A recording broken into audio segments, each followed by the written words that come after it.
First bite para sa ating lahat. Yan. Yamanan eh.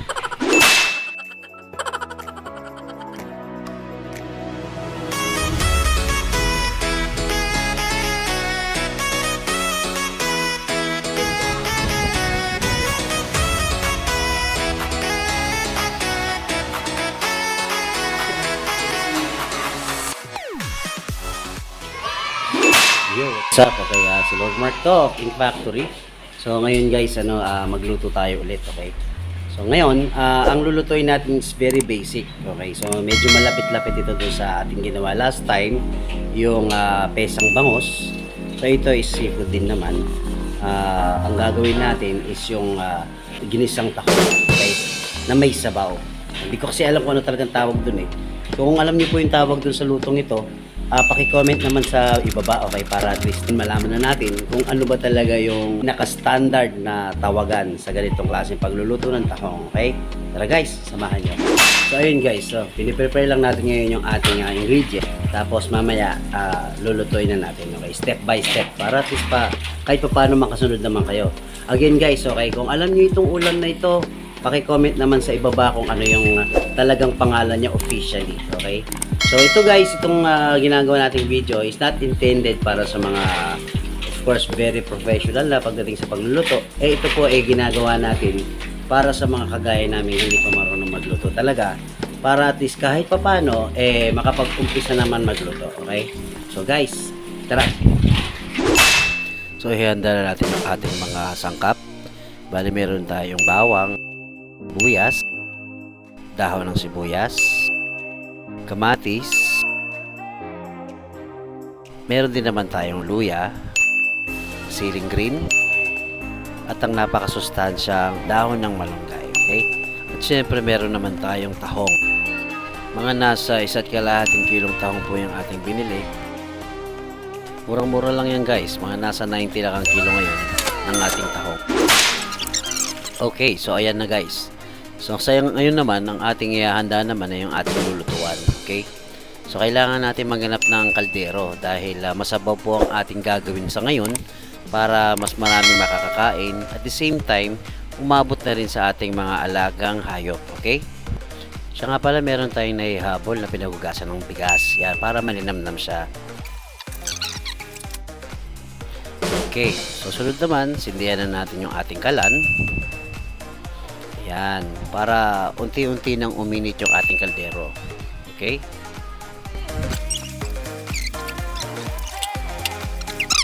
Ayan guys. So ngayon, umpisa na natin yung pagluluto.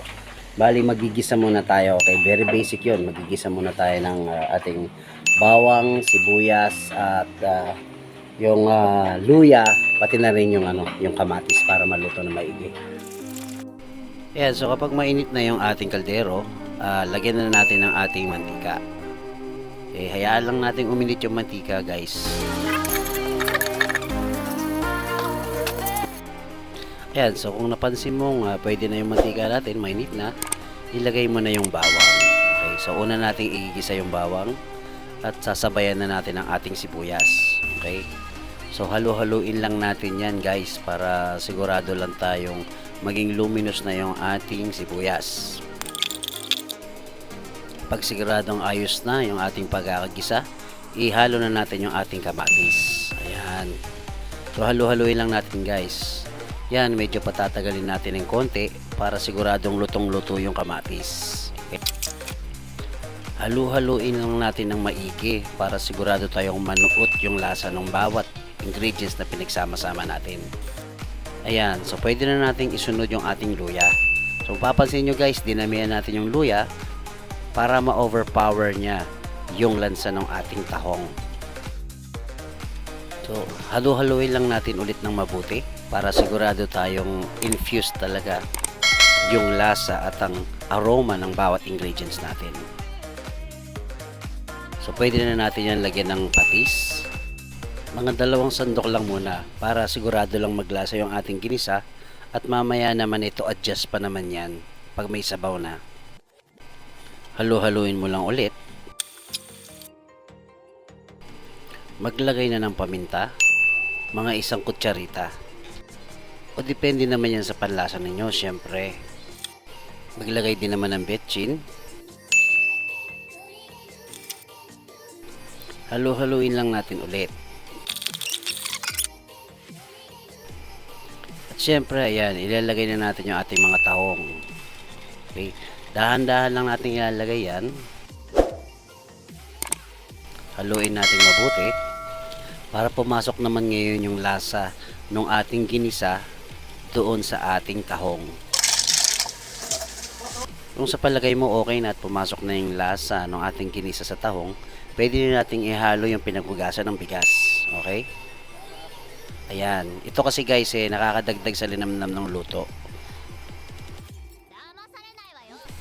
Huwag na huwag tayong mapapagod maghalo ng ating niluluto guys, okay? Kasi gusto talaga natin ma-incorporate lahat ng lasa doon sa ating protein. So sa ngayon ang ating protina ay yung ating tahong. So idinagdag ko na yung ceiling green natin dyan guys, okay? Para maglasa na rin yung ceiling green. Ayan, so halos patapos na tayo dito guys. So ayan, hintayin lang natin siyang kumulo, takpan lang muna natin at babalikan natin mamayang konti. So ayun guys, mga 3 to 5 minutes kulong-kulo na yan. Ayan, so makikita ninyo yung tahong natin is nakabukaka na, ibig sabihin luto na po yan. Kaya lang syempre hindi pa kompleto ang lasa niyan, okay? So titikman natin ngayon guys. Ayan. Wag na wag kayong mahihiya o tatama rin na titikman nyo yung luto ninyo. Kasi kailangan nyo parating tinitikman yan para masigurado ninyo na tamang-tama na yung timpla ng ating luto. So ito, hinilagay ko na rin yung ating siling pula at yung huli nating siling green. Kasi masarap din yung medyo malakas pa yung lasa ng siling green, okay? Ngayon, dinagdagan ko na ulit ng patis yan dahil hinahabol ko na ngayon yung panlasa natin para sa ating final touches. Ayan, syempre titikman natin ulit yan. Kung okay na ba o kailangan pa ba natin mag-adjust. So yun, dadagdagan ko pa nga ng patis dahil mukhang kinulang pa yung ating nilagay kanina. Pero okay lang naman yan guys. Again, parating yung titikman para sure. So ayan, mukhang ayos na.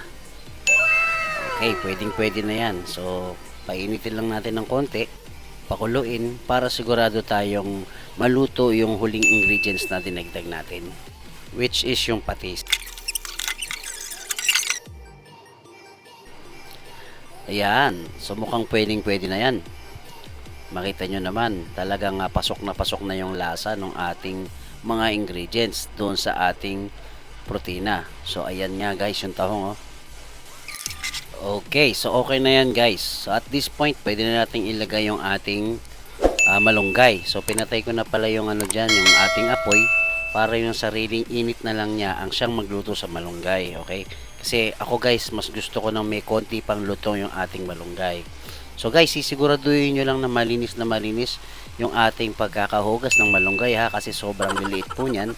Sigurado tayo na maraming dumi ang nakakapit dyan, lalo na't nasa tabi lang ng daan yan at ako'y humingi lang naman sa aking kapitbahay. Shoutout nga pala kay Ate Mirna. So tinakpan ko lang ulit yan guys ng mga 3 to 5 minutes. Yun nga, para maluto yung ating malunggay gamit yung sariling init ng ating sabaw, okay? Ayan na. So guys, yun sarap na yan. So ayan na, isi-serve na natin. So nililipat ko na yan sa bowl, okay?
So ito na nga pala guys yung ating finished product.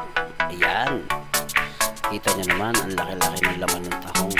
Sarap diba? So ano pang ginagawa nyo guys? Tara, kainan na!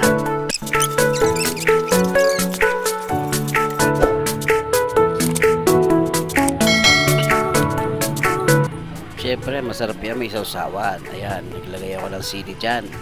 At patis. Yan ang ating sausawan for this time. Okay?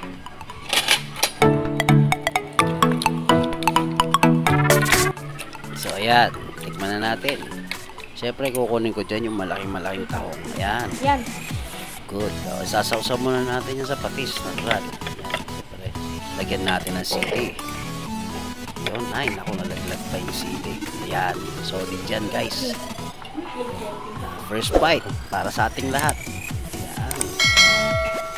Yamanan eh. Tara. Guys, gayahin nyo ito. Napakadali lang. Sige. Kita-kita tayo next vlog. Sa susunod na luto natin, sama ko kayo ulit, okay? Okay, so ito naman yung ating mga ingredients. So, paki-screenshot na lang yan, mga pre. Yo, mga pre! Napaka-konti na lang pala, magiging 1,000 na yung subscriber natin. Kaya guys, tulungan nyo naman ako. Kung pwede lang guys, i-click nyo yung subscribe button. Manood kayo ng videos natin.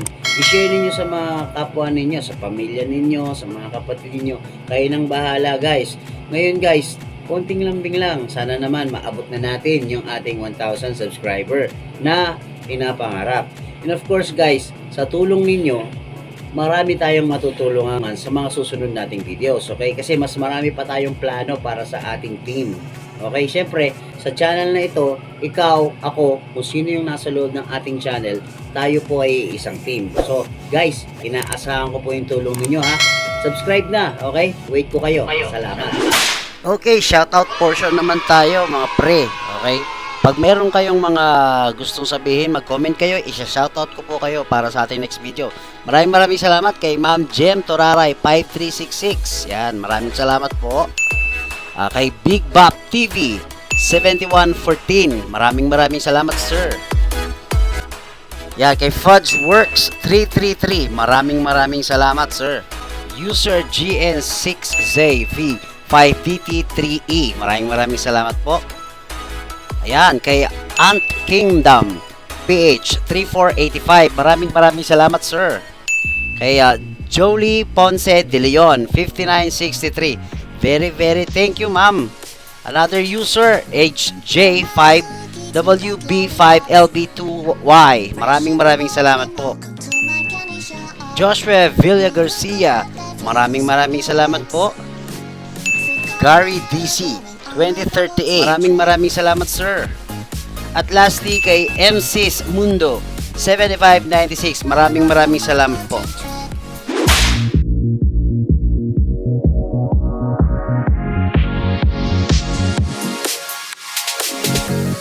My cookie sweet like lollipops.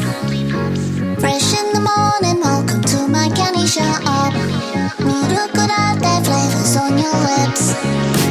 Sick on going on a bubble tea trip.